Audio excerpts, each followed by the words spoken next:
Ladies and gentlemen, I appreciate you actually joining us on the Impression Podcast. I'm here with my co-host, Ryan Harrison. What's up? And as well as we have our special guest, Mr. Marcus Maddox. Ladies and gents. So I do want to be able to open the stage here. This is your first time here on the podcast. First time, man. See, that's what I'm talking about. You know, having local business owners, entities that actually come in here and correlate. I absolutely love it. Both myself and my co-host, you know, we do have a lot of special guests that come in and they show their dynamic. So I do truly appreciate you actually being on the show today. And I'm honored. See, that's what I'm talking about. And then on top of that, to let everybody on the stage know that one of my co-hosts has came out with his first book. It's called The Next Chapter. But I do want to throw some oversight over there. Ryan, let us know a little bit about your book, man. All right, so newly published book. It's my first book. I wrote it with my best friend from high school. It's a self-help book called The Next Chapter, and it focuses on how to effectively cope and navigate through different transitions in life. So it's the idea that we're all subject to change in life. We know it's coming, different transitions, different components of our life. We're all going to have to change and adapt in the real world. Now, it's the idea is why we know that it's going to happen, but why do sometimes we get stuck? Why do sometimes, frankly, we're not good at that change? We don't want it to happen. And the book goes into the idea that it's not necessarily about the change itself. It's about the transition, the process of transitioning is that we get stuck. We know we have to go from A to B, but how do we do it? And how do we do it so we're not stuck in limbo and then we're sitting there on the couch for 6 months trying to go through that transition. Exactly. So different components to life such as health and wellness journey, relocating, relationship or friendships, maybe even death. So those are different chapters in the book, and we go into different stories that kind of embody those chapters, those concepts. And at the end, we bring it all together in a motivational, inspirational type self-help components to focus on life lessons. And those are different quotes, ideas, inspiration that we found connected to the said concept, the said transition, and how we kind of reflect upon the story as well as just everything in life. So there's a little premise of the story, and I'm excited to kind of firsthand off give you two a copy of it. Nice. That's what I'm talking about. There you go. You see what I'm saying? Thank you. We don't give away a lot of free stuff, but I'm gonna tell you right now, I'm gonna take this and open this concept. I love the feel of the book here. You know, it has a certain aesthetic that's here. I love the content, and I definitely love the aspect that you're focused on the next chapter of life. And I think that the title perfectly meets that end that's there. What do you think about that, Mr. Maddox? Man, Ryan hit a couple of important points with a background in the military. Change is necessary, right? Everything in life is growing or dying. And if you don't know how to grow, if you don't know how to transition, make that change, you end up doing more dying than growing. And we feel lost in that space because we know we should be somewhere else, but we're not there. But also we're creatures of habits. Like we were talking about earlier, we're creatures of habits. And sometimes we don't want to change, even though we know change is necessary. So I think this is, to have a map to where we want to go, I think is crucial. Like we have a GPS. So good on you, man. Well, appreciate it. Thanks so much. See, so you went a lot into the reasoning of, or should I say, behind the next chapter that's there. But for you, how has this publication actually changed? Did a lot more people come up to you, or grab a little bit more of your insight? Have you already done your book signings? Like, I really want to know, engage into that dynamic. Mm-hmm. So regarding kind of the development of the book, back when, it's funny, me and my best friend from high school is the co-author of this book. Shout out Jordan Palmer. Jordan. We've always been kind of focused on different things in life, especially as like high school and college students. We weren't going to the parties. We're focusing on, we both did track and field at the collegiate level.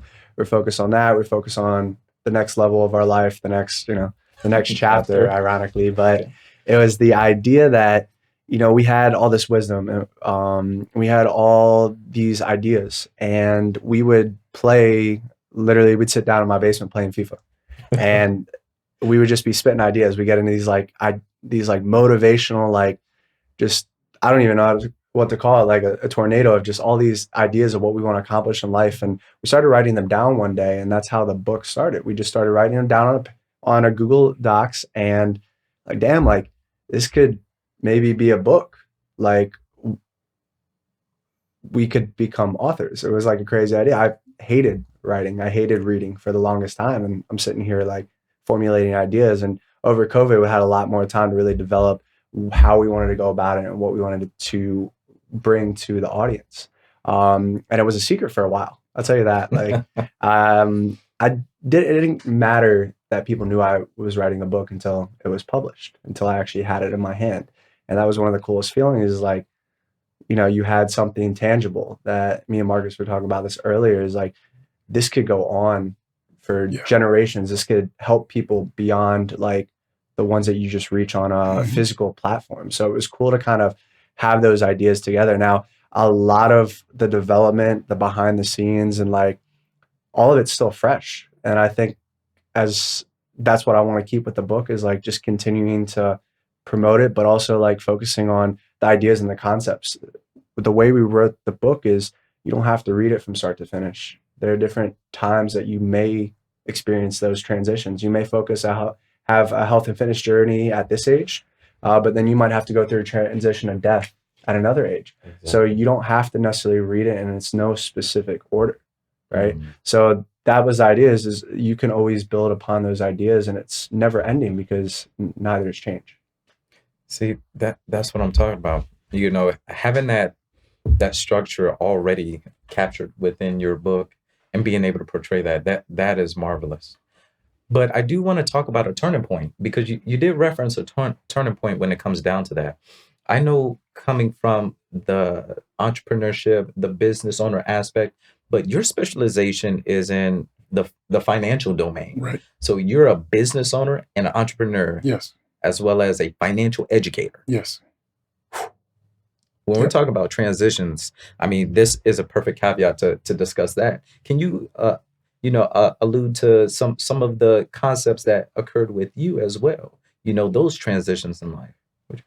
Well, Ryan brought up some great points in transition, and I think one of the try not to quote you, but I'm trying to capture it, where change is continuous, right? And it doesn't stop. So in that, one of the biggest issues in the U.S., if not the world, is us moving from a barter system to the dollar system, right? We're dependent on, instead of I provide a service for you and you provide me something that you have, a product, now it's on a dollar system. It's an IOU system.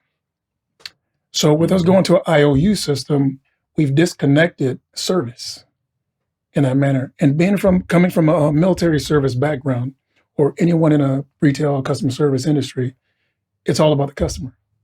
It's all about the customer.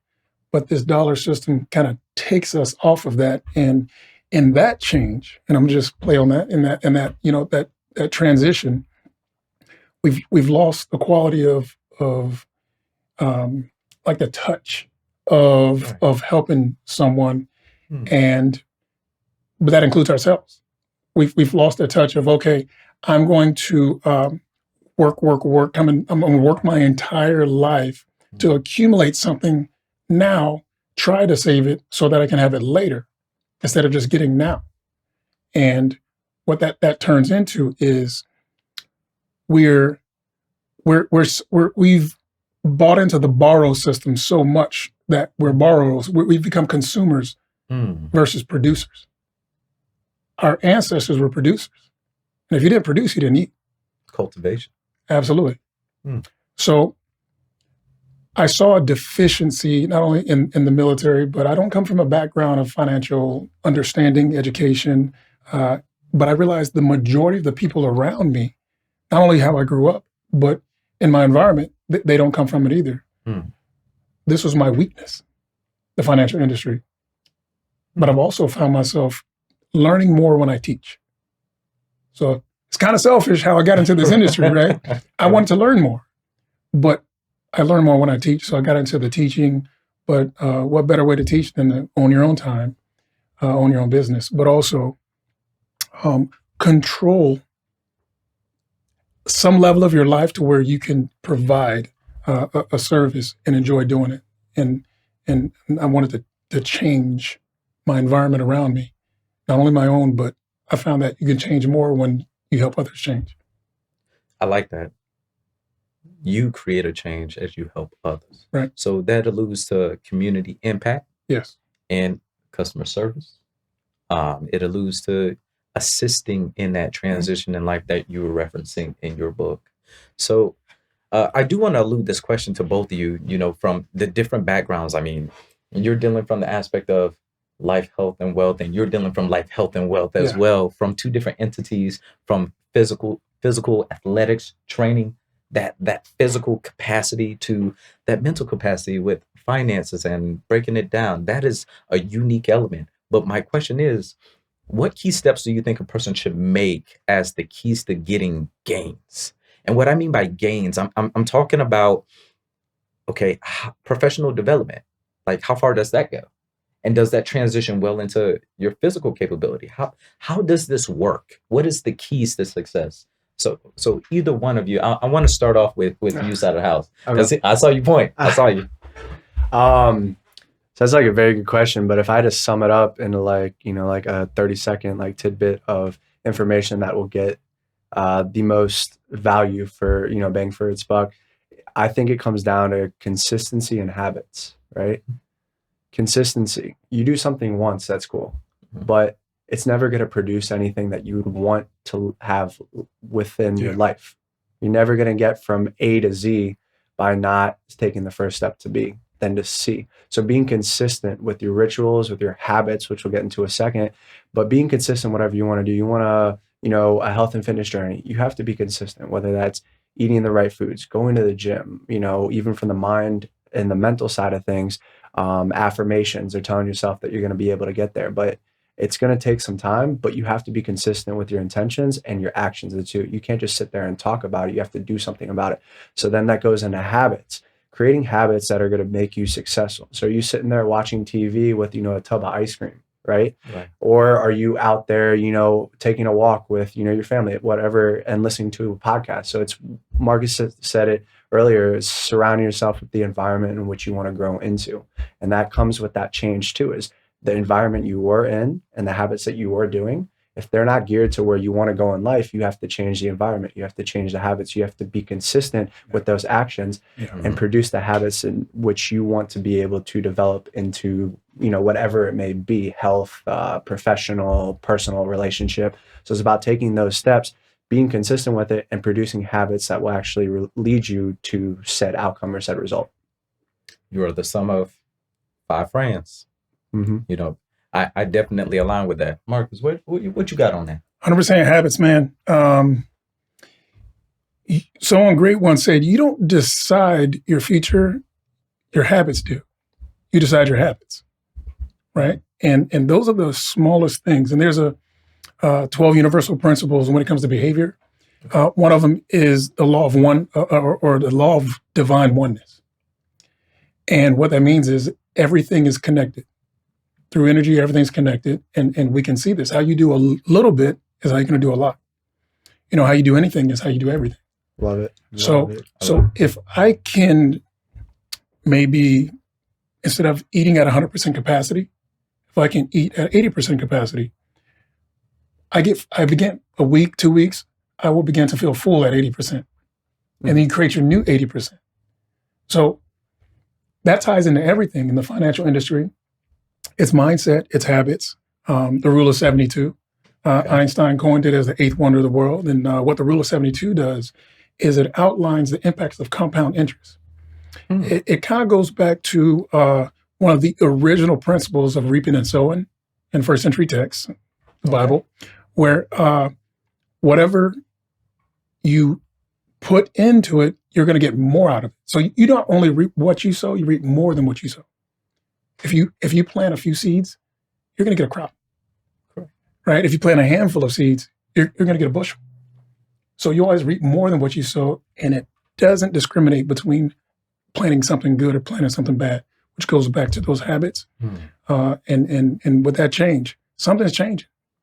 Something's changing. It's just, is it changing in your favor towards something that you really know that's good for you, or the other direction? So I agree, habits, 100%. I definitely align with that. And you, sorry to cut you off. Go ahead. Marty's touching upon a real good point. Is you started branching into, you said something about like 2 weeks, it takes 3 weeks, whatever it may be. Being patient with it. I think that's a huge thing. You're not magically gonna, you go into, I'll use the weight room stuff. You go into the weight room, you bench 135. Next week, you're not going to magically bench 185, 225 pounds. That's not how it's going to go. It's the same thing with the health and fitness journey. You don't magically eat one day real healthy and then you're going to drop 20 pounds like that. It's not sustainable. So being patient with the process and understanding it will take time, but with the consistency and habits that you're producing, you will start to see that progress. And sometimes you won't see it originally or in the moments that you want it to, but down the line, you stay with it. It's going to make a huge difference. It's the patience to continue to do what you want to do or what you need to do, even if you don't want to do it. See, I like that. Now, what kind? I'm gonna use that because I do want to allude to what are the hard points? What are the shortfalls and obstacles that a lot of the members of our community, our population, they are hitting some hard points. We're in the middle of a recession right now. So we're looking at, 5, 10, 15-year residual actions that have adjusted us to the point where we're fighting for survival. In this day and age, that is a hard point.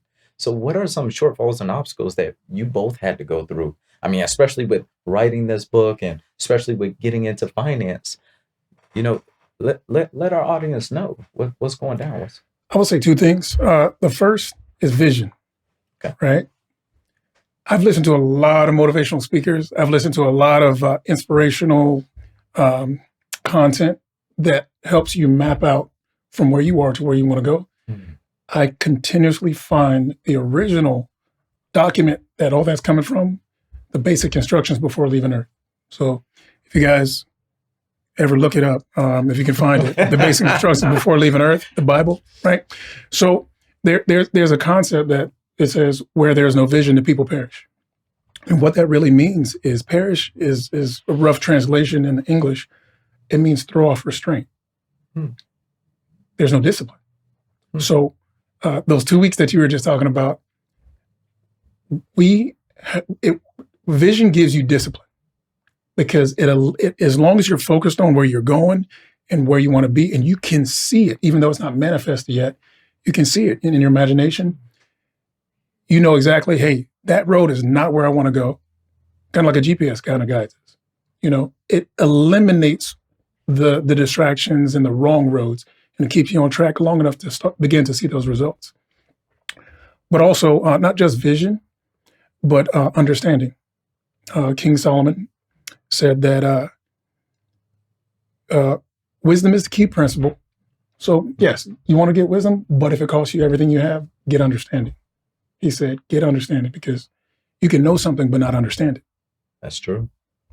You can know something in there. And I look at it this, knowing is knowledge, is information. Knowing that this is a table, okay, that's beneficial. I can use it as a table, but can I employ it into its full potential? Understanding is well, this table plus these chairs, it's not just a table, it's a place to come together. We can have not only conversations, we can write, we can have dinner, so understanding kind of plugs in that it connects everything and gives you different perspectives on it. So vision, a lack of vision, there's no discipline where you have lack of vision, but also understanding limits you to using the tools that in the many ways that they can be used. I know you have this niche that you always say. You always say, "I'm aiming." Yeah. I love it when you say I'm aiming because for the audience that doesn't know, I used to do a little bit of archery, Mhm. and I will always draw back. Yeah. And sometimes, when I feel that torque, I feel that correct side alignment, that trigger control, that spawns from my military experience. And when I get that release, Mhm. you know, I need to make sure I hit my target. Right. That's why I like whenever you're talking about that reference point, that aim. Do you have your aim? Can you elaborate a little bit more on that? Absolutely. The importance of aiming is, as a matter of fact, sin. The word sin comes from the root word. I want to say in Greek, it's an archery term. It's actually an archery term, and what sin means is to miss your target. Mm, So when you miss your target, you sin because there's something in the process of not understanding, not aligning that sights, not aligning everything, the discipline that it takes. Like it's full circle. Um, but aiming is the most important, I would say, mechanism that we were given as humans that separates us from animals. It's that consciousness. I have the ability to think about what I'm thinking about. So if I'm conscious of where I am and I have an imagination to say, hey, I want to be there, mm, well, there's space between that. And wherever that space is, it takes aiming first and then, using your system of really those understanding the transitions to get to where you want to be. You'll never get anywhere. I would say it like this. You can be running from something and end up anywhere, not necessarily where you want to be. mm, But when you're running to something, you can only end up in that place. Both mm. of them are running. So you're running from something or you're running to something. But at least you're moving. That's called busy, though. Moving is busy, but are you productive? I like that. It's kind of like sitting in a car with your feet on the gas and the brake. Sitting in the car, it's twerking. There's smoke, right? You're moving. There's a lot of noise, but everybody on the outside is like, "What are you doing? What are you doing, bro?" And you're just sitting there. That's what you call a burnout. You get burned out. So you're moving, but are you moving in the right direction? So the right direction precedes movement. I like that. I like that. Ryan, where you have the caveat? So, I mean, a lot of the stuff that I'm about to say is just to piggyback off what Marcus was saying. He talked about the GPS idea. Now, I went to a business seminar for Self-Made, and we had a special guest speaker. Shout out to Jason Phillips. He runs the NCI and BCI. It's Nutrition Coaching Institute and Business Coaching Institute. And he talks about, and I wrote this down and I'll never forget it. He says, unless you know where you're going, you don't know where you're going. Yeah. So it's the idea of when you pull up your GPS on the phone, right? It'll give you where you are, like maybe you want to leave from a certain destination, but before you can proceed, you have to put in that final destination where you want to go, right? So unless you know where it is you're going, that vision, or at least the direction in which you're going to go, you could take roads left, right, backwards, like you don't have any sense of direction of where you're going to go. So it's just like that GPS idea, the vision, that final destination where you want to go, then it takes you along that road. And there may be, you could take multiple directions. They always say like similar ETA or like similar route or like traffic will appear, you want to go this way, but you're still heading closer and closer to said, final destination, the end goal or your vision or the outcome that you want to achieve. Now, the second part of that, and I'll talk about it when it comes to the book, but Marcus had touched upon it really early on when we were talking about not having as much background in the financial industry. It was the same thing for me as this imposter syndrome. I never written a book in my life. Who's going to reside with or resonate with some 27-year-old who, hasn't necessarily made it in life yet, is working and developing and trying to get there, which, one day I know it's possible, speaking it out into the universe. But, who's going to resonate with a book with some random person, like, going through it all. But that was the thing, is like, we're all going through all of this. Right. You know, whether you were a celebrity or a professional athlete or a 15-year-old kid in high school or a single mother, whatever it may be, all those lessons in there, I knew it would resonate with everybody because we're all in this world together, you know, and it doesn't matter if, you know, I'm not, you know, some billionaire, millionaire, and here are my, you know, steps 1, 2, 3 to become successful. We're all going through this together. So I knew a lot of people would understand that. But from the imposter side, I was like, I've never written a book in my life. I hated writing. And like I said, in high school and college, even reading up until I'd say the last 3 to 5 years. And Marcus could probably touch upon that too in the financial industry when he set on that path and wanted to help people financial advising and work within that area and that industry. Probably, and I won't speak for him, but probably in his head, he's like, can I really do this? I have zero experience. I don't, you know, I've never really touched upon it. And that's some of the doubt that was going on in my head when I was writing it, right? It was that same idea. Is like, is this the right idea? Is, you know, having doubts is, you know, I've never done this before. Should I, you know, continue on that path? Right. So see, I do want to interject there. Both of you conceptually are hitting on both means. You know, with creating the Impression podcast, you know, we kind of fixate on our major 3 elements. That's there, you know, life, health, and wealth, and improving that aspect. But you guys are foundationally talking about what it means to create a legacy, what it means to create the right impression.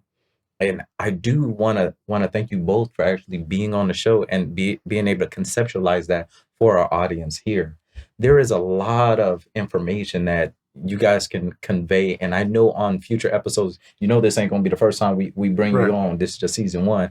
You know, we coming in for season 2. Always, you know, we're prepping that on. But I do want to leave everybody with this last motivational thing: is amongst the two of you, if you had one thing to say to our audience to move them into the next chapter of their life, what would that be? And I'm gonna start with you, Marcus, and I'm gonna let you conclude. Okay. Well, I would say that I firmly believe that what you can't see is more powerful than what you can.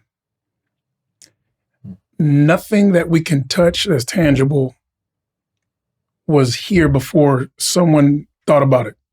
So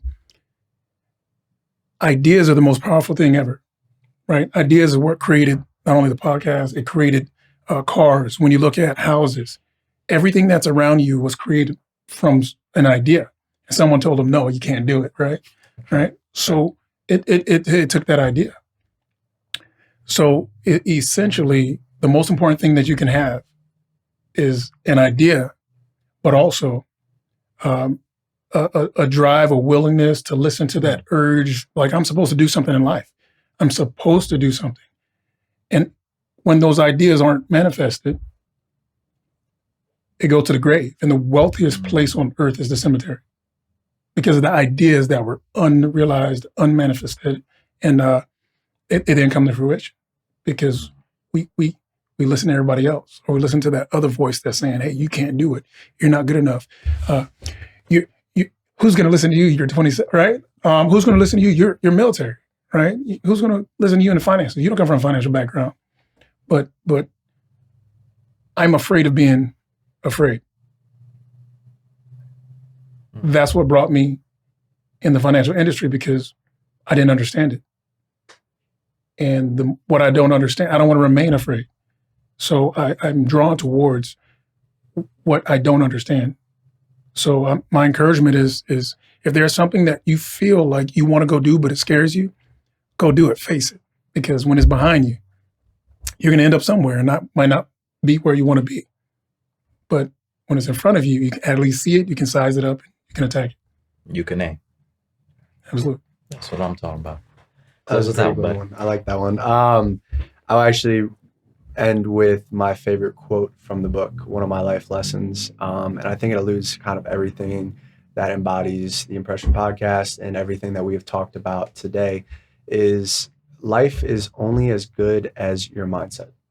I think that's so true. And from working with so many people physically in, the weight room, athletes on their health and fitness journeys, we all focus on trying to better ourselves physically. We want to get in shape physically. We want to lose weight. We want to get more, be able to run miles or lift these certain weights or look a certain way. But feel like a lot of the times we don't attack our mentality with that same approach, right? We don't take the time to train our minds. Some people do, maybe not as much. I won't say I'm here working out 2 hours a day, and then I'm working out on my mind 2 hours a day. I don't think a lot of people can say that. But when you really focus on improving your mindset, improving your self-talk, improving what you see, the manifestations, the affirmations, the visualizations, all that stuff is real. A lot of people just like shrug it off. Oh, it's not going to help. But when we talk about the consistency and the habits and making it a daily routine, you start to see how it can just rewire your brain. You start to look and focus more on the good, let the bad or the complaining or the negativity, throw it off to the side, because you're in an abundance of, positivity and optimism. And I think when you're able to do that too, when you start talking about celebrities, you talk about professional athletes, they all started at one point. We all start at the same point. How did they get there? Physically, yeah, they had to work hard, but it's their mental side that kept them going at the end of the day. And that took them to that whole level. I promise you, 99% of those people are going to say, yeah, it was my mindset. It was my self-talk. It was my visualization, my imagery, my surroundings mentally. And I think, when you attack life in that way and you start to see the positive, you start to, encourage yourself and put yourself in a better space mentally, you can achieve anything and everything that you want. So it's all about making the right impression. There you go. 100%. Perfect time to throw that one in. With that being said, thank you for joining us on the Impression Podcast. Ryan, thank you. Of course. Marcus, thank you. Fun. Likewise, bro. And remember, make the right impression.